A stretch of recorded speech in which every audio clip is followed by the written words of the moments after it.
अजितदादांच्या विमान अपघातावरून मुख्यमंत्री फडणवीसांनी रोहित पवारांचे प्रश्न आणि घातपाताच्या शंकेवर सुद्धा उत्तरं दिली आहेत। कोणीही कट रचला असेल तर त्यामध्ये त्याचा मुडदाही शोधून काढू असं मुख्यमंत्री म्हणालेत। तसंच कर्नाटकातल्या 0 FIR वरून सुद्धा मुख्यमंत्र्यांनी संतापही व्यक्त केलाय।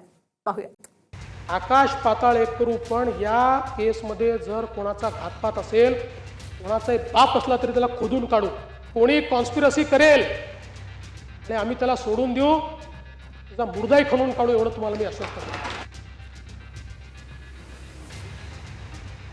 अजितदादांच्या विमान अपघातावरून घातपाताची शंका घेणाऱ्या रोहित पवारांना मुख्यमंत्र्यांनी आश्वस्त केलंय।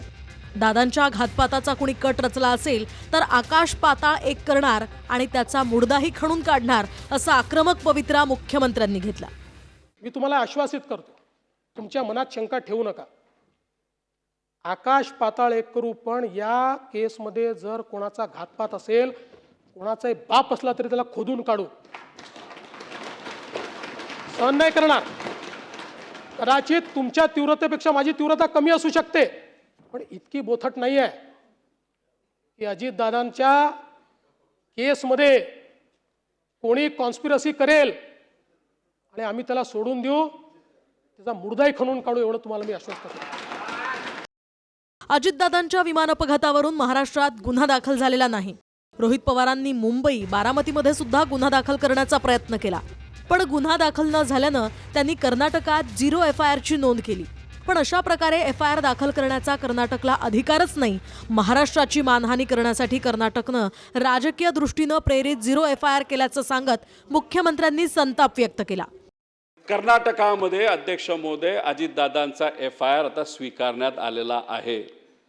अध्यक्ष महोदय, हा 0 FIR च्या अंतर्गत हा स्वीकारलेला FIR मी तुमच्या समोर आणतो।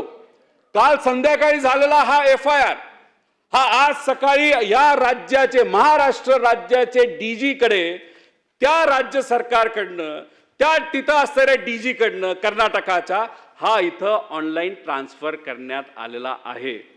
आता DGनी ठरवायचं, होम मिनिस्टरनी ठरवायचं या FIR चं करायचं काय। अध्यक्ष महोदय, हा जो काही 0 FIR आहे, हा घेण्याचा अधिकारच कर्नाटकला नाही। It is illegal.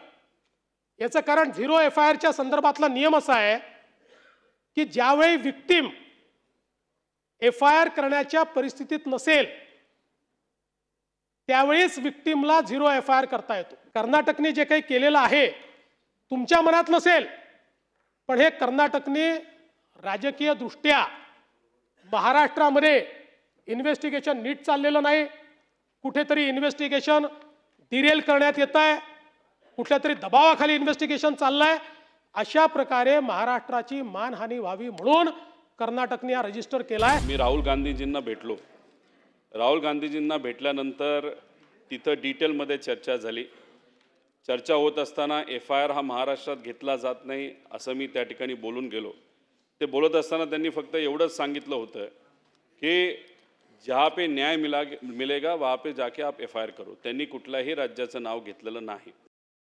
आता महाराष्ट्रात अद्याप गुन्हा का दाखल झाला नाही त्यावरून सुद्धा फडणवीसांनी उत्तर दिलंय। ADR अर्थात ॲक्सिडेंटल डेथ रिपोर्टचं FIR मध्ये रूपांतर होणार आहे। त्यामुळे अंतिम चौकशीचा अहवाल आला की त्यानुसार गुन्हा दाखल होईल असं मुख्यमंत्री म्हणाले।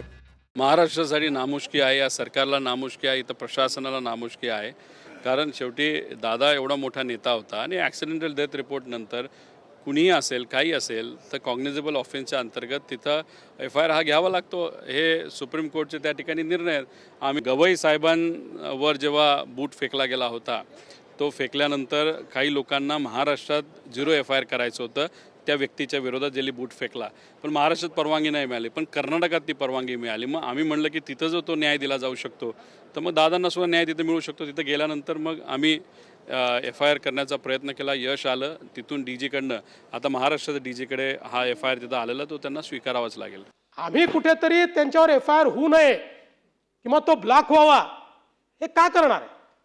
आपल्याला क्रिमिनल जस्टिस सिस्टीममध्ये या पद्धतीनंच काम करावं लागतं। होतो ना, अगदी मी उदाहरण सांगतो की बावनकुळे साहेबांना बुक्की मारली, FIR होऊन जाईल, कारण ते हर्ट आहे। हा ॲक्सिडेंट असल्यामुळे पहिले ADR होतो, ADRच FIR मध्ये कन्वर्ट होतो, त्याची ती प्रोसेस चाललेली आहे. मला फक्त CM साहेबांना एवढंच सांगायचं आहे, ललिता कुमारीचा रेफरन्स तुम्ही त्या ठिकाणी दिलाच होता, पण Amit Kumar versus union of India and others याच्यामध्ये आपण जर बघितलं तर ADR झाला असेल तरीसुद्धा आपल्याला FIR करता येतो. त्यामुळे हा एक विषय अतिशय महत्त्वाचा आहे. अजितदादांच्या विमानाचे पायलटही ऐनवेळी बदलल्याचा आरोप रोहित पवारांनी केला होता.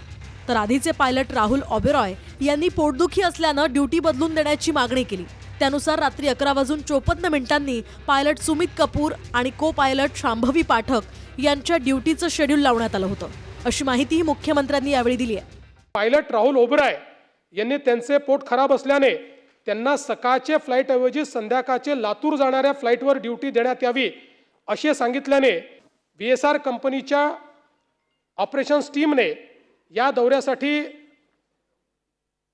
कॅप्टन सुमित कपूर व को पायलट शांभवी पाठक यांना पायलट नेमल्याचे नवीन शेड्यूल रोस्टर हे रात्री 23:54 संबंधित व्हॉट्सॲप ग्रुपवर पाठवले.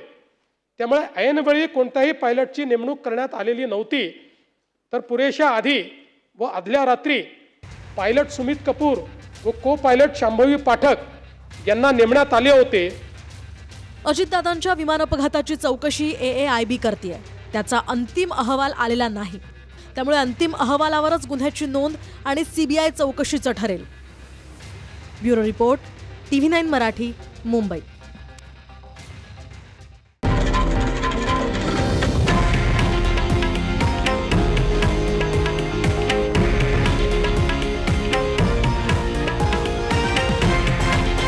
हे आहे देशातील नंबर 1 न्यूज नेटवर्क आणि आपण पाहत आहात TV9 मराठी, एकमेव.